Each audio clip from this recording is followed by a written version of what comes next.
Hey, how you doing, everybody? This is Tito's Faced with Life and Death. I got a lot of questions brewing, asking, the question of, did you really get stabbed 18 times? Yes, I did. It happened January 4th, 2004. It was about 4 a.m. in the morning. Had one of my friends come over and pick me and my brother, Anthony Rivera. Antonio Rivera. It's my brother. Love you. Came and picked me and my brother up. We went to a private birthday party in Manhattan, Soho Studio, Broadway in Lafayette, about to be in the D train. Basically, the building that we went into was a 6th-floor building. So, only way up and down was an elevator. So, we go upstairs, and when we first get off the elevator on the 6th floor, there's a desk right there with a coat check. And, when we got up there, basically, it made me sketchy once the guard patted me down, did 3 pats, and that was it. Made me sketchy, being that, I was a bar manager for 4 years. I know you're supposed to check. I used to work as a bouncer, so you're supposed to do a thorough check. So we get inside, and one of my boys was on the DJ booth, and it was my other boy's birthday party. My man DJ Cool Breeze was on the set, and it was my boy Red's party. So I go up in the booth with my boy Breeze, and he says he has to run to the bathroom. So that's what he asked me to play for him for a little bit. So I hopped on the set, played a few songs, and as he came back, one of my other friends, his name is GQ, DJ GQ, shout out to him. He came over and got me and said, look at Pep. I look over and he's surrounded by like 12 dudes.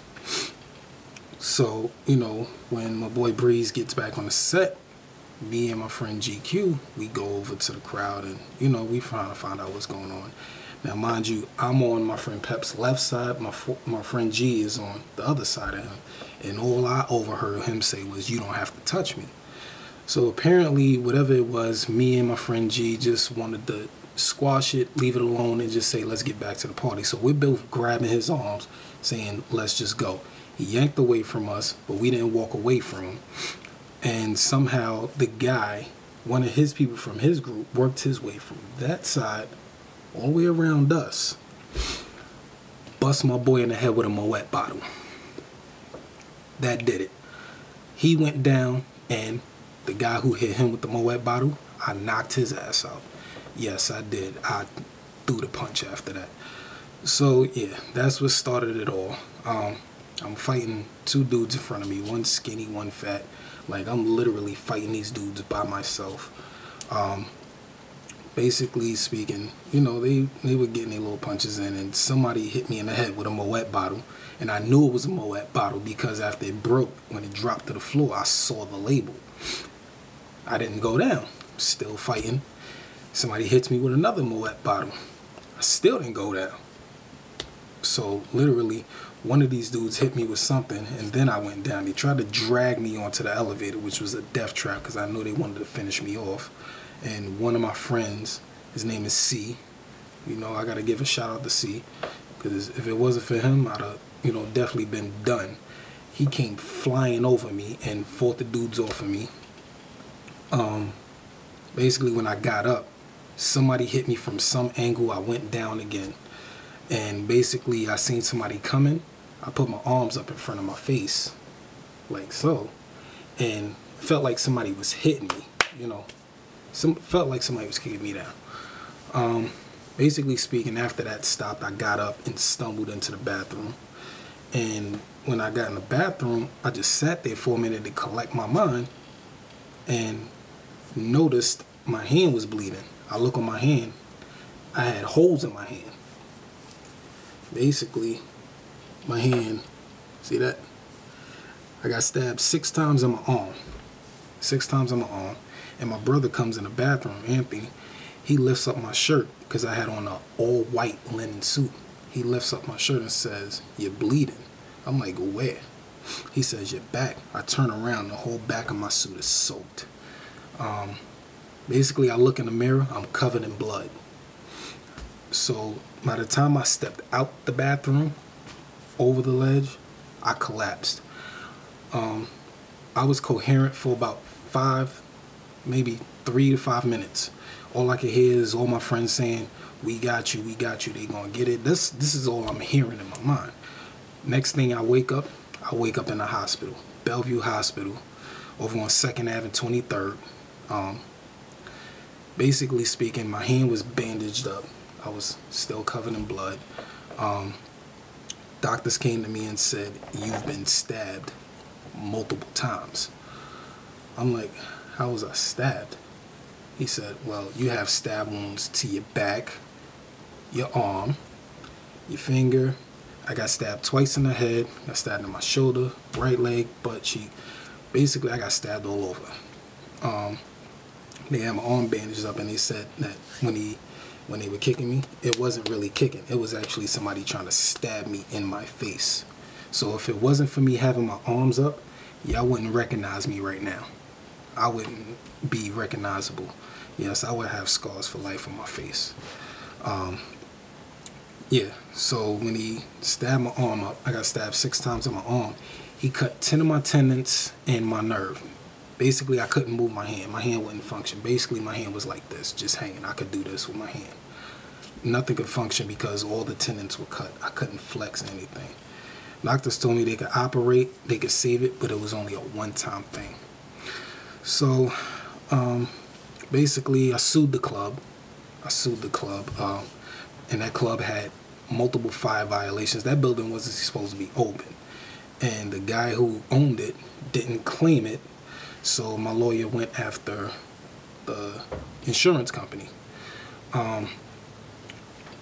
Basically, I went to physical therapy. I was on bed rest. I couldn't walk. They had to teach me how to walk all over again because I didn't know how to walk. And, you know, being that I'm a righty, I couldn't eat. So my mother took care of me. She had to feed me.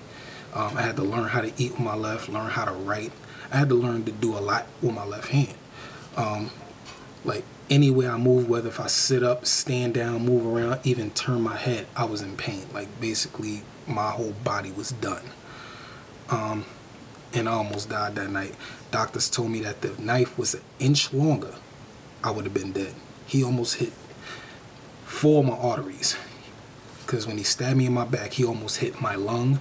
He almost hit my heart. He almost hit my kidney and some other artery in my lower back also. Basically, the place he stabbed me in my shoulder almost hit an artery. I would have had a dead arm for the rest of my life too. But they told me if that knife was an inch longer, I wouldn't be here today. So, long story short, my lawyer went after the insurance company because I sued the club because they weren't supposed to be open and they had no fire exits, nothing. Literally somebody could have died in there. I did physical therapy for a couple of months. And, you know, 4 years later, I won the lawsuit. They offered $10,000, but, you know, my lawyer said, no, we're going to go for more. And then they offered another $15,000. So altogether, my lawyer won me $25,000. Basically, you know, my lawyer took his cut as any lawyer would. I got 15 back. My lawyer took 10, I got 15 back. You know, got my money and I splurged. Yes, I went and spoiled myself. After 4 years of agony and pain and suffering and plus for all that, yeah, I went and splurged. So, yeah. And for all you dummies out there, yeah, because I know a lot of people ask questions and, you know, the first thing a person says, because I noticed something about this little town that people talk about each other, so I'm going to have to shut it down. And I know y'all probably asked this question and it's probably spread around. Who's that guy with the jewelry? Oh, it's probably fake. No, stupid. Ring. 800. See the inside of that? See the inside? See? Diamonds breathing. When your diamonds breathe, can't be fake, stupid. 800 for the ring. Yes, and it came from my lawsuit money. Yes. Yeah. Earrings. Ooh. See this? 1100. All this stuff is half carat, half carat. Basically, you don't find jewelry like this in Glens Falls. So when y'all dummies sitting there asking that question, oh, it's probably fake. No, you're gonna sit there and stereotype and look stupid, as I said before. Diamonds are breathing. It's a screw back. Like, are you serious? 800 for the ring, 1100 for the earrings. The chain, half a carat, white gold. All my jewelry is white gold. Another 1100. See the chain? I know y'all people in Glens Falls asking stupid questions. You see that? Look at the back. You see? All those diamonds breathing. All of them breathe. If you do your research, you dummies, you will actually know that real diamonds can't be covered. They have to breathe. They have to have holes where the air can hit it. That's how you know jewelry is fake or not. So, yeah, 1100 for the chain. Watch. Kenneth Cole. How many of you people like Kenneth Cole? Y'all like Kenneth Cole? I like Kenneth Cole. 800 for the watch. The bracelet, I got for a little 300. 300 for the bracelet. Yeah. But, yeah. So, you know, I spoiled myself, bought myself a few things, had fun with my money. So, there you have it. Now your questions have been answered on, yes, I really have been stabbed 18 times and I almost died that night of January 4th, 2004. It was in the newspaper and it also was on the news. Yeah, so now you know. So you just watched Tito's Face with Life and Death, and I'll let y'all later.